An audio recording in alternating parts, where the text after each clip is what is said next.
तो वह साइड के ऊपर आप देखोगे तो यहाँ पे जो चेन स्टेयरकेस है, चेन स्टेयरकेस की जो कास्टिंग है उसको किया जा रहा है। और इसके अंदर नीचे से जो है अभी स्टेप की कुछ कास्टिंग की हुई है और स्टील एनफोर्समेंट का वर्क हो चुका है। आज देखेंगे हम कि चेन स्टेयरकेस के अंदर या फिर मैं कहूँ फोल्डिंग स्टेयरकेस के अंदर कंक्रीटिंग में हमें किन चीज़ों का ध्यान रखना होता है और थिकनेस हम क्या मेंटेन कर रहे हैं। यहाँ पे स्टेयरकेस की जो विड्थ है वो क्या आपने रखी हुई है और क्या स्टील का जो एनफोर्समेंट है वो सही किया हुआ है, उसकी पूरी जानकारी आपको इस वीडियो में मिलने वाली है।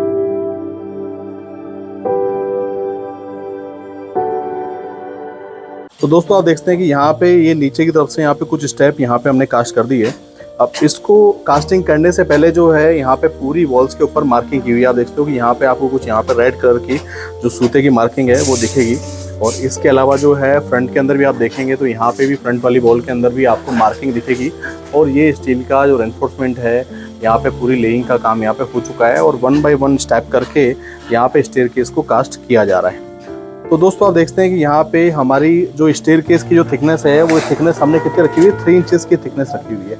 अब 3 इंच की अगर आप थिकनेस मेंटेन करना चाह रहे हो तो उसके अंदर आपको क्या ध्यान देना है। पहला आपको ध्यान ये देना है कि जो कंक्रीटिंग है वो कंक्रीटिंग यहाँ पे 10 mm का आपको यूज़ करना है, 20 mm का नहीं। अगर 20 mm की कंक्रीट आप यूज़ करते हो तो आपके स्टेयरकेस के अंदर जो हनीकॉम्बिंग आ सकती है। कंक्रीटिंग के साथ में ही हम यहाँ पे क्या कर रहे हैं, आपने देखा होगा कि यहाँ पे हम इसमें निडल वाइब्रेटर को भी यूज़ कर रहे हैं, जिससे क्या है कंक्रीट जो है प्रॉपर एयर गैप वगैरह जो है वो नहीं रहे और प्रॉपर जो है स्ट्रेंथ के साथ में कंक्रीटिंग यहाँ पे देखने को मिल रही है। दोस्तों एक चीज़ का हमें जो ध्यान रखना है वो ध्यान ही रखना है कि पहले तो कंक्रीट की जो है वो कंक्रीट का रेशो प्रॉपर होना चाहिए, उसका मिक्स प्रॉपर होना चाहिए। इसके अलावा जो है उसकी थिकनेस उसको मेंटेन करना है तो 10 mm की कंक्रीटिंग आपको यूज़ करनी है। दोस्तों स्टील का रेनफोर्समेंट भी आप देखते हैं कि यहाँ पे नीचे जो 3 बार आपको यहाँ दिख रहे होंगे अपने पास में, एक रिंग पूरा बना हुआ है, नीचे भी 3 बार यहाँ मिलेंगे और कंटिन्यू स्पेस की जो रिंग्स की स्पेसिंग है वो 6 इंच में रखा हुआ है। साइड के पूरा बीम एक दूसरे के अंदर फंसा हुआ है, इसीलिए इस स्टेयरकेस को चेन स्टेयरकेस बोला जाता है, क्योंकि आपस के अंदर एक क्लब होता है। देखोगे तो यहाँ से ये जो रिंग है ये रिंग यहाँ हो रही है, इस रिंग के अंदर मर्ज हो रही है, आपस में जाके पूरा क्लब हो रहा है, क्योंकि इस स्टेयरकेस की जो स्ट्रेंथ है वो इसी फॉर्मेट के अंदर चलती है, तभी जाकर के स्टेयरकेस का जो पूरा लोड है वो एक स्टेप से नीचे दूसरे स्टेप के ऊपर पूरा ट्रांसफर हो पाता है। अब हमें इसके अंदर एक चीज़ का ध्यान रखना है, जो गलती यहाँ साइड के ऊपर भी हुई है कि आप देखोगे तो स्टेयरकेस की जो विड्थ है वो विड्थ यहाँ पे 35 आ रही थी और यहाँ पे कंक्रीटिंग जो है वो 36 में हो रहा था। साइड के अंदर काफ़ी स्पेस जो है यहाँ पे गैप दिख रहा था, मतलब यहाँ तक जो है पूरा इसमें गैप था, जिसके अंदर किसी तरह का कोई रिंग वगैरह नहीं था। उस रिंग को यहाँ पे हमने इंसर्ट करवाया है। अब एक बार इसको चेक करके हम देख लेते हैं। देखते हैं कि हमारा स्टेयरकेस की जो विड्थ है वो हमारी विड्थ आ रही है कितना, 42 इंचेस आ रही है। मतलब कि आप देखोगे तो यहाँ पे स्टेयरकेस का जो विड्थ है 42 इंचेस का विड्थ आ रहा है। लेकिन यहाँ पे जो स्टील है वो स्टील कितने बना हुआ है, स्टील बना हुआ है यहाँ पे 38 के अंदर। तो आगे का जो स्ट्रक्चर है जो देख रहे हो कि यहाँ पे 4 इंच का पूरा एक्स्ट्रा मार्जिन है, इस मार्जिन के अंदर हम कंक्रीट को कैसे होल्ड करेंगे, उसके लिए क्या करना होगा कि हमें एक्स्ट्रा यहाँ पे जो बाहर से उसको इंसर्ट करना पड़ेगा, रिंग वगैरह हमें यूज़ करना है। जैसे आप देखोगे तो नीचे यहाँ पे रिंग यहीं डाल दी, रिंग पूरा एक्सटेंड होकर के यहाँ तक होना चाहिए था, स्टील थोड़ा बढ़ना चाहिए था। तो अगर आपके पास में नीचे स्टील ही नहीं होगा तो आप इसको कंक्रीट को कैसे होल्ड करोगे। तो दोस्तों इस चीज़ का आपको पूरा ध्यान रखना है। इसके अलावा जो है इसकी प्रॉपर बाइंडिंग वगैरह प्रॉपर तरीके से होनी चाहिए। हमारे स्टेयरकेस में आप देखोगे तो ये यहाँ पे इस चीज़ की मिस्टेक है, जिसको भी हम इसको ठीक करवा लेते हैं।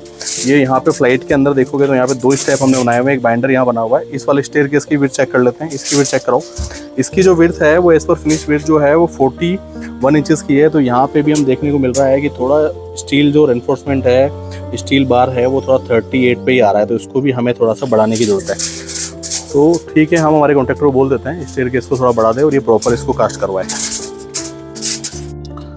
तो वैसे आप देखते हैं कि यहाँ पे ये स्टील का जो एनफोर्समेंट है वो नीचे से लेके ऊपर तक पूरा हो चुका है और कुछ इसमें कमी थी जो हमने हमारे कॉन्ट्रैक्टर को बोल दी है, उसको जो है अभी हमारे बार बाइंडर जो है उसको ठीक कर देंगे। और नीचे से आप देखोगे तो स्टेयरकेस की जो स्टार्टिंग है वो यहाँ से हो रही है। इसमें किसमें आप देखोगे तो बीच वाली जो लैंडिंग है उसमें 2 पार्ट में हमने डिवाइड किया हुआ है, मतलब एक बाइंडर हमने डाले हुए हैं यहाँ पे, और ऊपर वाली जो स्टैप है उसमें भी बाइंडर यहाँ पे इंट्रोड्यूस किया हुआ है। लास्ट के जो स्लैब है उसमें आप देखते हैं कि यहाँ पे हमने स्टील का जो है वो प्रॉपर पहले इसमें रिबार्स वगैरह हमने डाले हुए हैं, जो स्ट्रक्चर है पूरा ये स्टील उसके अंदर प्रॉपर इसमें फिक्स हो जाएगा। आपको लैंडिंग के लिए सपोर्ट आपको बनाना है, जैसे आप देखोगे यहाँ पे तो लैंडिंग के लिए प्रॉपर हमने सपोर्ट यहाँ पे वॉल के अंदर छोड़े हुए हैं, जिससे हमारी लैंडिंग का जो वेट है पूरा वो वॉल के ऊपर भी ट्रांसफ़र हो जाएगा। तो दोस्तों एक अच्छे स्टेयरकेस को बनाने के लिए आप इसको प्रॉपर आपकी मार्किंग होनी चाहिए। नीचे जो पहला बेस है वो बेस आपका शटरिंग का बनाना होना चाहिए।